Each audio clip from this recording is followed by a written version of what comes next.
हाँ तो नमस्कार दोस्तों, स्वागत है आप सभी का आज की इस शानदार क्लास में। क्या हाल चाल आप सभी का? आशा है कि आप सभी बहुत अच्छे होंगे। तो जैसा कि साथियों आप सभी का पिछले एक महीने से क्लासें नहीं हो पा रही थी मैथ की, लेकिन अब से आप लोग के बीच हम जो है क्लासें लेकर आते रहेंगे। तो ध्यान रखना, आज की सेशन में बहुत ही खास टॉपिक लेकर आए हैं, थेल्स प्रमेय, जो कि बच्चों के लिए बहुत ही डरावना टॉपिक होता है। थेल्स प्रमेय को लेकर के जब भी बच्चे कभी भी आप थेल्स प्रमेय का नाम सुनते हैं तुरंत उनको डर सा महसूस होता है कि थेल्स प्रमेय हम कैसे सिद्ध करें। तो आपको डरने की कोई आवश्यकता नहीं। आज की इस वीडियो में अगर आप इन तक बने रहेंगे तो आपको एक एक बातें क्लियर हो जाएंगी थेल्स प्रमेय को लेकर के, जितने भी अभी आपको डाउट रहा होगा अभी तक का। और ध्यान रखना, अगर आप थेल्स प्रमेय सीख गए तो थेल्स प्रमेय से आपके बोर्ड एग्जाम में 5 से 6 मार्क्स फिक्स हैं। कितने मार्क्स? 5 से 6 मार्क्स फिक्स। हाँ भाई, अगर आप इस थेल्स प्रमेय को अच्छे से सीख लिए, बस अगर थेल्स प्रमेय के गुण के बारे में अगर आप जान गए कि थेल्स प्रमेय होता क्या है, तो इससे बनने वाले जो सवाल होते हैं बहुत ही शानदार तरीके से आप कर पाएंगे। चलिए तो आते हैं, बिना कुछ देरी के हुए आज के सेशन को स्टार्ट करेंगे। तो आज का मेरा टॉपिक है थेल्स प्रमेय। क्या है साथियों? थेल्स प्रमेय सिद्ध कैसे करेंगे उसको हम जानेंगे। बोर्ड एग्जाम में कितने मार्क्स के क्वेश्चन आते हैं इससे? तो 5 से 6 मार्क्स एकदम फिक्स आते हैं इससे रिलेटेड। कभी कभी तो आपको थेल्स प्रमेय सिद्ध करना भी दे दिया जाता है। तो चलिए, अगर आप वीडियो के इन तक बने रहेंगे तो काफी मजेदार तरीके से आपको समझ में एक एक बातें आएंगी। चलिए, तो क्या है क्वेश्चन, पहले उसको हम समझ लेते हैं। इसको हम कहते हैं प्रमेय 6.1। क्या बोलते हैं? प्रमेय 6.1। अब क्या है प्रमेय 6.1? ध्यान रखिए, थेल्स प्रमेय कि कह रहा है क्वेश्चन, यदि किसी त्रिभुज की एक भुजा के समांतर अन्य दो भुजाओं को भिन्न भिन्न बिंदुओं पर प्रतिच्छेद करने के लिए एक रेखा खींची जाए तो ये अन्य दो भुजाएं एक ही अनुपात में विभाजित हो जाती हैं, ये सिद्ध करना है। नहीं समझ में आया? चलो फिर समझाते हैं हम। क्या है? देखो, एक त्रिभुज ए बी और सी है। इस त्रिभुज ए बी सी के में क्या है, इस बीसी भुजा के समांतर एक भुजा डीई खींची गई है। यानी डीई समांतर है किसके? बीसी के। डीई समांतर है किसके? बीसी के। और हमें सिद्ध क्या करना है, यानी एडी बटा डीबी का जो अनुपात है वो एई बटा ईसी के अनुपात के क्या है? बराबर है। ये चीजें मुझे क्या करना है, इसमें सिद्ध करना है। ठीक है, तो आई होप आपको समझ में आ गया होगा। चलिए, तो अब हम बताते हैं आपको कैसे करना है। तो ऐसे सवालों के लिए आप केवल 4 चीजें ध्यान रखना है। सबसे पहले आपको दिया क्या गया है। दूसरी बात, आपको सिद्ध क्या करना है वो लिखेंगे। तीसरा, सिद्ध करने के लिए मुझे क्या क्या रचना करने की आवश्यकता है वो रचना करेंगे। उसके बाद में चौथा पॉइंट, आप उपपत्ति यानी कि प्रमाण, जिसको हम लोग बोलते हैं इंग्लिश में, प्रूव करेंगे। ठीक है, तो चलिए आज हम स्टार्ट करते हैं इसको। तो उम्मीद है आपको क्वेश्चन समझ में आ गया होगा। अगर नहीं समझ में आया तो चलिए एक बार फिर से रिपीट करते हैं, क्योंकि ध्यान रखना, जब तक हमें क्वेश्चन समझ में नहीं आएंगे तब तक हम सवाल कैसे हल करेंगे। तो एक बार क्वेश्चन को आप अच्छे से दोबारा पढ़ लीजिए कि क्वेश्चन हमसे कह क्या रहा है। क्वेश्चन ये है कि थेल्स प्रमेय ने एक प्रमेय दिया था। वो प्रमेय क्या दिए थे कि अगर कोई एक त्रिभुज है, उस त्रिभुज में किसी एक भुजा के समांतर एक रेखा खींची जाए तो वो रेखा अन्य दोनों भुजाओं को समान अनुपात में विभाजित करता है। बस यही इसका क्वेश्चन है, यही मुझे प्रूव करना है। तो इस त्रिभुज में मुझे दिया क्या है, ये डीई भुजा जो है वो बीसी के समांतर है। मुझे एडी बटा डीबी का अनुपात एई बटा ईसी के अनुपात के बराबर सिद्ध करना है।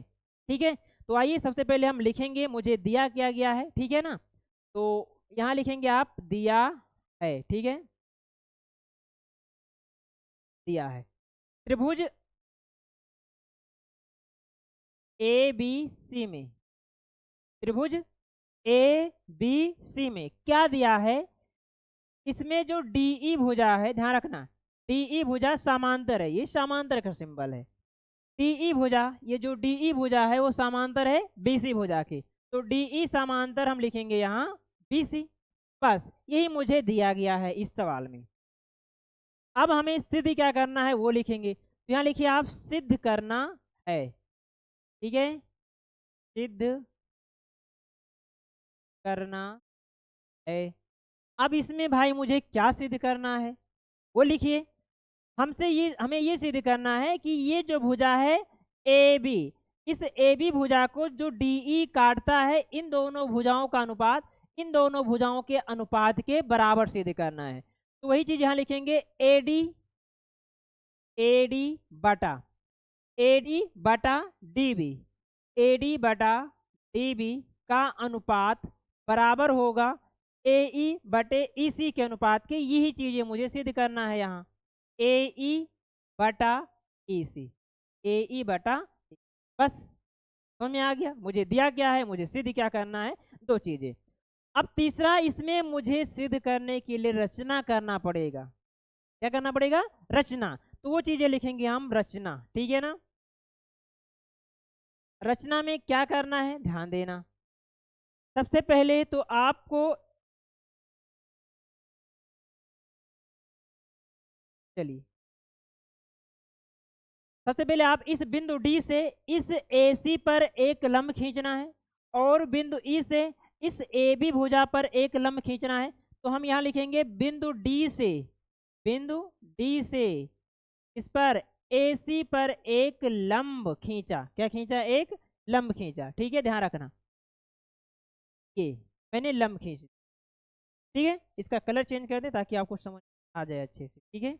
ये देखो, मैंने ये लंब खींच दिया भैया, ये, ठीक है। इस बिंदु का नाम आप रख दीजिए जो है एन। क्या रख दीजिए, एन, ठीक। क्या हो गया, एन हो गया। उसी प्रकार आप इसको यहाँ लिख दीजिए। क्या करिए, एक बार लिख दीजिए, ठीक है। लिखेंगे आप फर्स्ट रचना में बिंदु बिंदु डी से ए सी पर लंब डी एन खींचा, ठीक है ना। यहाँ लिखेंगे बिंदु डी से डी एन लंब, ये लंब का सिंबल है, डी एन लंब ए सी खींचा। क्या खींचा, ए सी, ठीक है। तथा इसी में एक रचना और करेंगे। तथा अब क्या करना है आपको, बिंदु ई से इस ए बी पर एक लंब ई एम खींचना। क्या खींचना है, ई एम। तो चलिए इसको हम खींच देते हैं यहाँ से, बिंदु ई से,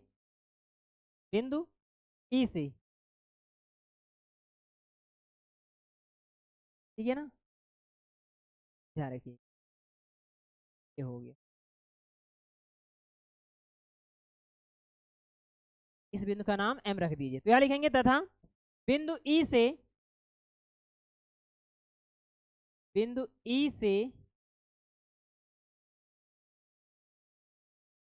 ई एम लंब, बिंदु ई से ई एम लंब ए बी खींचा। यहाँ लिखेंगे आप ए बी, बस ये आपने एक रचना कर दिया। अब इसमें एक रचना और आपको करना है। वो क्या करना है, इस बिंदु डी को सी से मिला दो, बिंदु बी को ई से मिला दो। तो बिंदु डी को हम ई से मिला देते हैं, ठीक है, ध्यान रखिएगा। बिंदु ई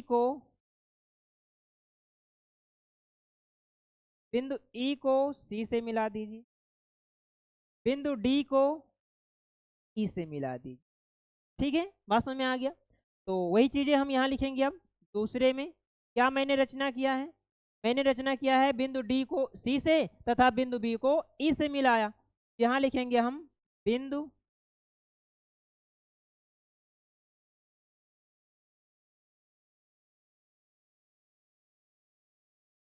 डी को सी से तथा बिंदु बी को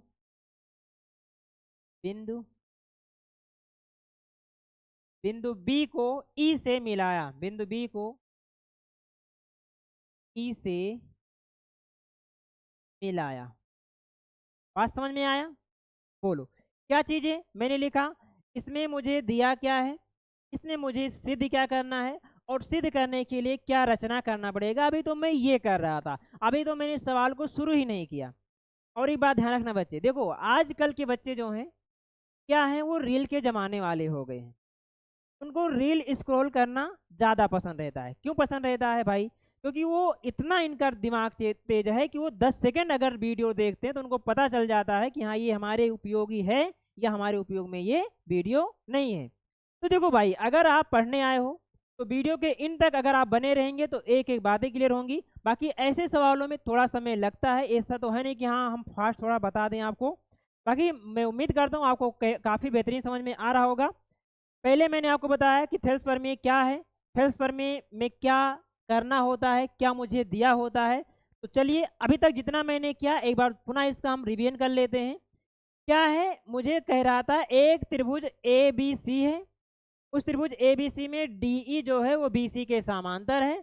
तो सिद्ध करना था मुझे कि ए डी बटे में डी बी भुजा का अनुपात ए ई बटे में ई सी भुजा के अनुपात के क्या है, बराबर है। ये चीज़ें मुझे सिद्ध करना है।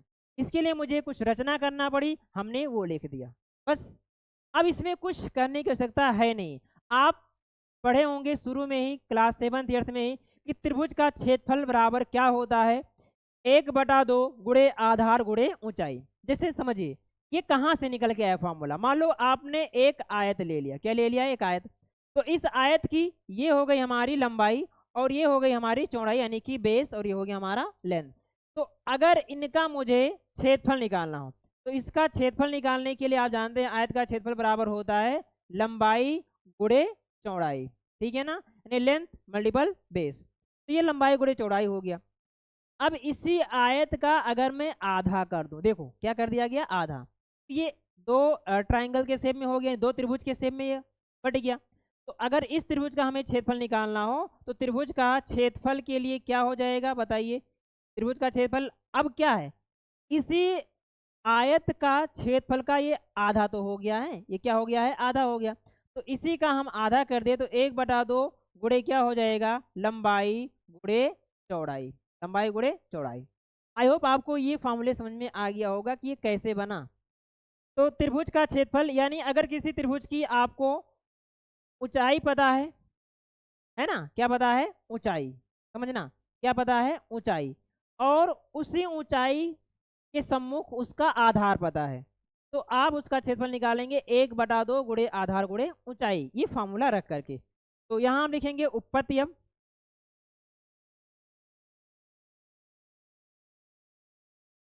चलिए, या प्रमाण लिख दीजिए आप लोग, क्या लिखेंगे आप, प्रमाण। चलिए अब यहाँ लिखते हैं हम प्रमाण, या आप प्रूफ भी लिख दे इससे, क्या लिख सकते हैं, प्रूफ, कहीं कहीं इंग्लिश में प्रूफ भी लिखा होता है, या प्रमाण लिखिए या उपपत्ति लिखिए, बात एक ही है। अब इसमें हमें क्या करना है, ध्यान रखना, सबसे पहले हम लिखेंगे क्योंकि, क्या लिखेंगे, क्योंकि, क्योंकि त्रिभुज का क्षेत्रफल, त्रिभुज का क्षेत्रफल बराबर होता है 1/2 गुणे आधार गुणे ऊंचाई, आधार गुणे ऊंचाई, ये तो सभी जानते हैं, ठीक है। तो अब हमें क्या करना है, इसी में आना है, हमें निकालना त्रिभुज ए डी ई का क्षेत्रफल। तो यहाँ लिखेंगे हम त्रिभुज, त्रिभुज साइड में लिखते हैं आ जाए, त्रिभुज ए डी ई का क्षेत्रफल। तो ध्यान रखना, अगर मैं त्रिभुज ए डी ई का क्षेत्रफल निकालूं, त्रिभुज ए डी ई का क्षेत्रफल, त्रिभुज ए डी ई का क्षेत्रफल बराबर क्या होगा, देखो अभी हम अगर इसकी ऊंचाई क्या मान लें, ई एम, क्या मान लें, ई एम, तो इसके सम्मुख आधार क्या हो जाएगा, ए डी, क्या हो जाएगा, ए डी। तो यहाँ त्रिभुज ए डी ई का क्षेत्रफल जो होगा वो 1/2 गुणे आधार। अब आधार क्या है यहाँ, ए डी, क्या है यहाँ, ए डी है, तो ये हो जाएगा 1/2 गुणे ए डी मल्टीपल, और इसी आधार के सम्मुख ऊंचाई क्या है, ई एम, क्या है, ई एम। तो यहाँ लिखेंगे हम ई एम। बात समझ में आया, बोलिए। ये हो गया त्रिभुज ए डी ई का क्षेत्रफल, इसी को आप मान लेंगे ये हमारा हो गया समीकरण फर्स्ट। ऐसे अब इसी के सम्मुख आ जाओ इस त्रिभुज में, इसमें ध्यान रखना, अभी मैं बना रहा हूं इधर, देखिएगा, इस त्रिभुज, त्रिभुज जो है डी बी ई का क्षेत्रफल, ध्यान, त्रिभुज डी बी ई का क्षेत्रफल, ये जो मैं इधर कर रहा हूँ इसको ध्यान रखिएगा, त्रिभुज डी बी ई का क्षेत्रफल, इसका अगर आप क्षेत्रफल निकालेंगे तो यहाँ लिखेंगे आप त्रिभुज डी बी ई का क्षेत्रफल, तो ये हो जाएगा 1/2 गुणे आधार। अच्छा, अगर मैं इस त्रिभुज की आपकी ऊंचाई पूछूं तो देखो ये त्रिभुज की ऊंचाई क्या है, EM, क्या है EM, ध्यान रखना इस त्रिभुज की जो ऊंचाई है वो EM, क्योंकि शीर्ष ये है। अब शीर्ष से अगर हम जो है लंब खींचेंगे तो शीर्ष लंब ये बाहर की तरफ जाएगा, समझ में आया। क्योंकि आप जानते हैं अगर कहीं अधिक कोण त्रिभुज होता है, अधिक कोण त्रिभुज में मान लो मुझे इस शीर्ष से लंब खींचना हो इस भुजा पर, भाई लंब अगर खींचेंगे तो ये बाहर ही तो आएगा, इसलिए इस त्रिभुज का भी यही लंब है और इस त्रिभुज का भी यही लंब है। तो इसलिए हम यहाँ लिखेंगे त्रिभुज डी बी ई का क्षेत्रफल बराबर 1/2 गुणे आधार। अब मैं आधार DB ले रहा हूँ, क्या हो जाएगा DB गुणे इसकी ऊंचाई तो EM ही है, क्या है EM ही है, तो यहाँ लिखेंगे हम EM, क्या हो जाएगा EM। इसको हम मान लेंगे ये हो गया हमारा समीकरण सेकेंड, क्या हो गया समीकरण सेकेंड, इसको ऐसे मान लो आप समीकरण फर्स्ट, समीकरण सेकेंड, ये हो गया। अब इसी प्रकार आप इस साइड आ जाओ, ठीक है ना, इस साइड आएंगे तो इसको हम थोड़ा मिटा दें, हरे वाले से मैं, चलो अब हम लिखेंगे यहाँ सुना त्रिभुज ADE का क्षेत्रफल, ठीक है, तो यहाँ हो जाएगा त्रिभुज ADE का क्षेत्रफल। अब त्रिभुज ADE के क्षेत्रफल में अब हम आधार किसको ले रहे हैं, AE को। जब आधार AE लेंगे तो इसके सम्मुख जो ऊंचाई होगा उसे लेंगे हम, तो त्रिभुज ADE का क्षेत्रफल 1/2 गुणे आधार, आधार क्या है AE, तो यहाँ हो जाएगा AE गुणे ऊंचाई क्या है DN, तो यहाँ लिख देंगे हम DN। बात समझ में आ गया, ये हमारा हो गया समीकरण थर्ड, क्या हो गया समीकरण थर्ड हो गया। अब इसी प्रकार इसी के सम्मुख अब हम आते हैं इस वाले त्रिभुज में, त्रिभुज EDC का क्षेत्रफल, समझिएगा त्रिभुज ED और C के क्षेत्रफल में, समझो इस वाले क्षेत्रफल में, इस वाले एरिया यानी इस वाले त्रिभुज का क्षेत्रफल, तो यहाँ लिखेंगे हम त्रिभुज D, चाहे ED लिख दीजिए आप, त्रिभुज ECD का क्षेत्रफल, ECD का क्षेत्रफल 1/2 त्रिभुज ECD का क्षेत्रफल। अगर इसका क्षेत्रफल निकालेंगे तो अगर हम आधार EC लेंगे तो इसी आधार पर ऊंचाई क्या हो जाएगा DN, इस त्रिभुज का ऊंचाई क्या हो जाएगा DN, यहाँ लिखेंगे हम जो है आधार गुणे ऊंचाई यानी EC गुणे हो जाएगा DN, क्या हो जाएगा DN।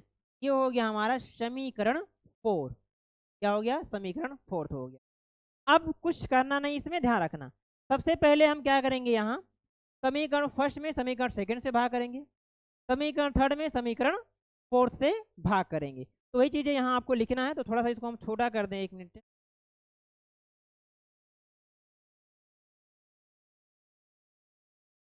ताकि इसी पेज में आपके सवाल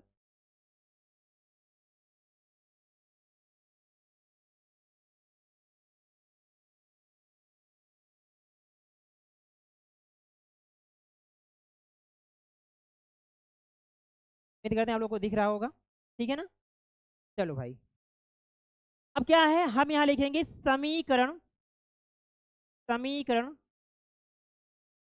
फर्स्ट में हम क्या करेंगे समीकरण, समीकरण सेकेंड से भाग करेंगे, समीकरण फर्स्ट में समीकरण सेकंड से भाग करेंगे। अब यहाँ लिखना होगा, एक लाइन में लिख लीजिएगा कि समीकरण फर्स्ट में समीकरण सेकंड से भाग करने पर, तो भाग किया जाएगा तो ये क्या हो जाएगा त्रिभुज ADE का क्षेत्रफल, ADE का क्षेत्रफल बटे में त्रिभुज DBE का क्षेत्रफल, त्रिभुज DBE का क्षेत्रफल बराबर, अब बराबर के इस साइड आ जाओ, बराबर के इस साइड मैंने इसमें क्या किया इसे भागफल किया, ऐसे इधर भी आएंगे तो ये हो जाएगा 1/2 गुणे AD गुणे EM, ऐसे बटे में यहाँ भी हो जाएगा 1/2 गुणे DB, क्या हो जाएगा DB गुणे EM। अब यहाँ ध्यान दो, यहाँ पे क्या है, ये 1/2 से ये 1/2 कट जाएगा, EM से ये EM कट गया, बचा क्या हमारे पास, अब यहाँ बचा है AD बटे में DB, और इसको आप मान लेंगे समीकरण 5। क्या मान लेंगे, समीकरण 5 है ये। अब इसी प्रकार आप समीकरण थर्ड में समीकरण 4 से भाग करेंगे, तो यहाँ लिखेंगे आप समीकरण समीकरण थर्ड में समीकरण थर्ड में आप भाग करेंगे समीकरण फोर्थ से। किससे, समीकरण फोर्थ से। अब भाग करने पर तो क्या लिखेंगे आप, त्रिभुज ADE का क्षेत्रफल बटे त्रिभुज ECD का क्षेत्रफल बराबर, यहाँ भी वैसे लिखेंगे आप 1/2 गुणे AE इंटू DN बटे में 1/2 गुणे EC गुणे DN। ठीक है, अब यहाँ क्या है, देखो 1/2 से 1/2 कट जाएगा, DN से ये DN कट जाएगा, बचेगा यहाँ AE बटे में EC। ठीक है ना, AE बटे में क्या हो जाएगा, EC। इसको आप मान लेंगे समीकरण 6। क्या मान लेंगे, समीकरण 6। अब क्या है, देखो ये समीकरण 5 हो गया, ये समीकरण हमारा 6 हो गया। समीकरण 5 क्या है, त्रिभुज ADE का क्षेत्रफल बटे त्रिभुज DBE का क्षेत्रफल, ये किसके बराबर आ गया, AD बटे में DB के, कट के। ऐसे त्रिभुज ADE का क्षेत्रफल बटे में त्रिभुज ECD का क्षेत्रफल, ये किसके बराबर आ गया, AE बटे EC के। बात समझ में आ गई, ये हो गया हमारा समीकरण 5, ये हमारा हो गया समीकरण 6। अब क्या करना है, ध्यान दो इधर, चलिए अब हमें थोड़ा यहाँ आपको बता दें।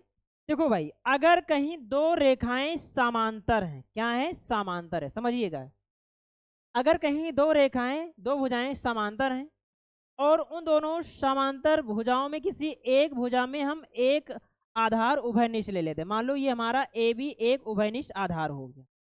अब इससे बनने वाले, मान लो एक त्रिभुज मैंने बना दिया ABC, एक त्रिभुज बना दिया APB, एक त्रिभुज मैंने बना दिया AQB। तो ये जो मैंने तीनों त्रिभुज बनाए हैं, इन तीनों त्रिभुज का जो एरिया होगा, जो क्षेत्रफल होगा, वो क्या होगा, समान होगा। क्यों समान होगा, ध्यान देना। इसका एक रीजन होता है, आप पढ़े होंगे क्लास 9th में भी, कि अगर दो समांतर रेखाओं के बीच अगर ट्राइंगल बनाओगे और दो ट्राइंगल हो या तीन ट्राइंगल हो, उन सभी ट्राइंगल्स का एक उभयनिष्ठ आधार हो, तो उन सभी ट्राइंगल्स का जो एरिया होता है वो बराबर होता है। तो वही चीजें यहाँ आपको ध्यान देना है। अभी देखिए यहाँ पे क्या है, यहाँ पे ध्यान देना,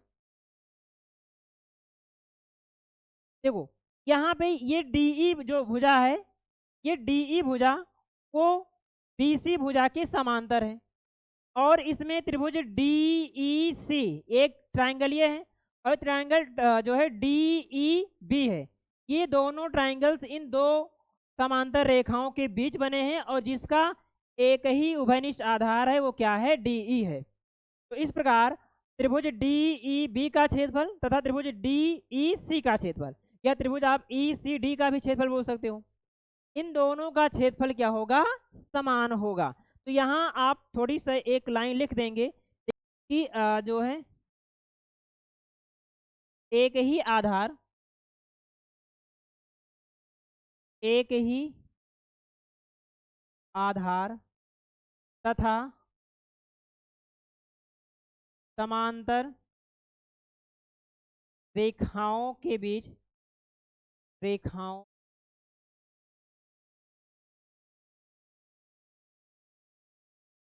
रेखाओं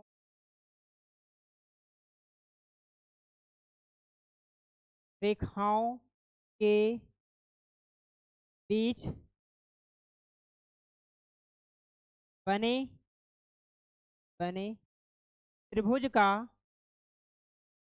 क्षेत्रफल समान होता है। ठीक है, बात समझ आई?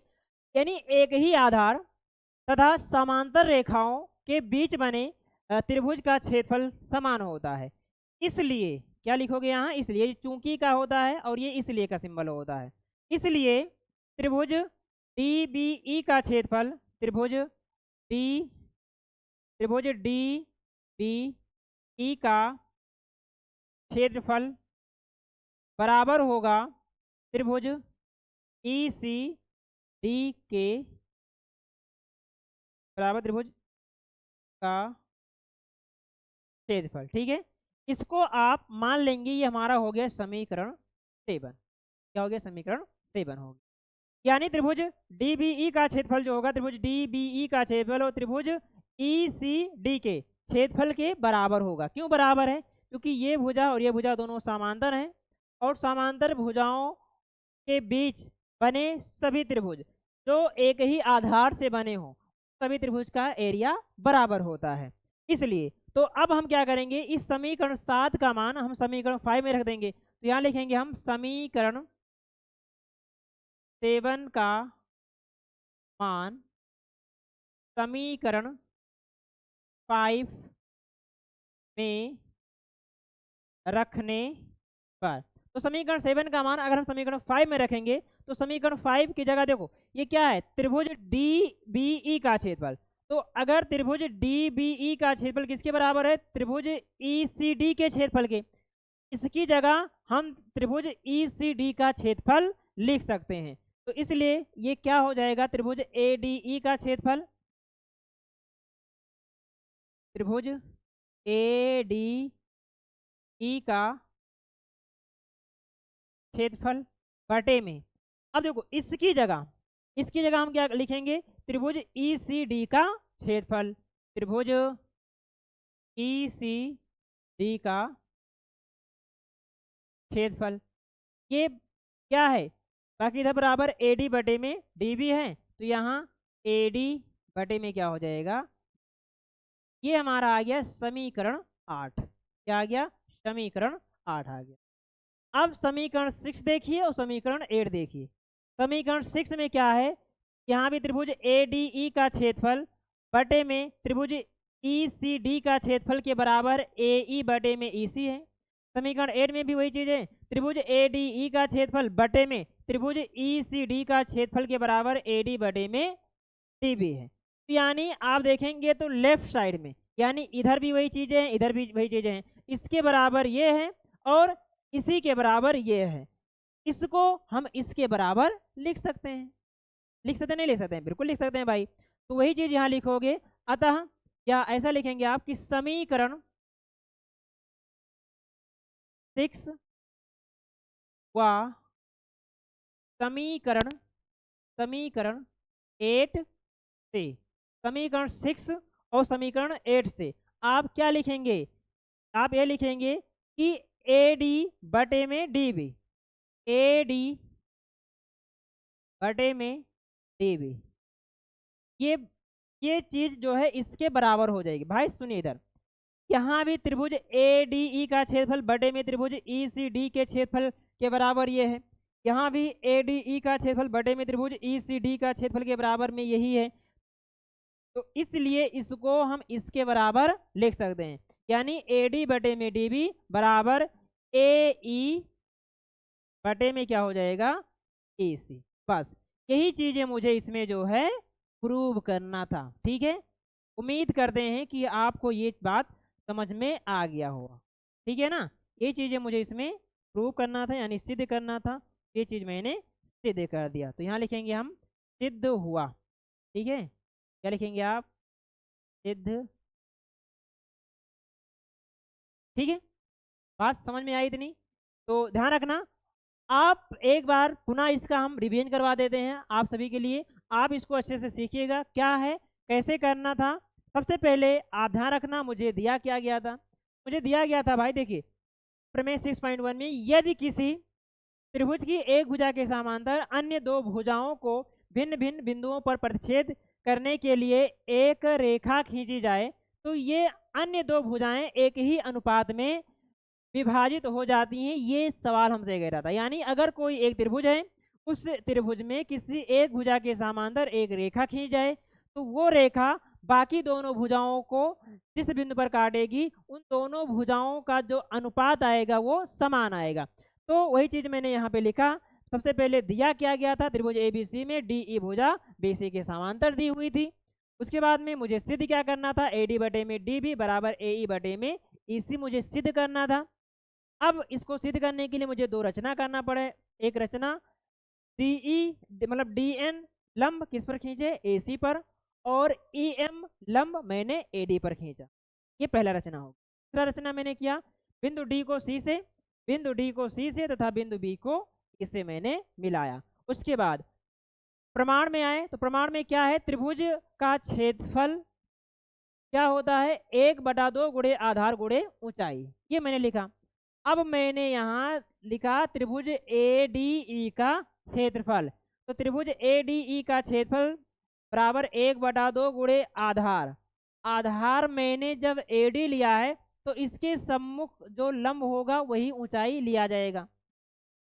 क्या है ऊंचाई, ईएम।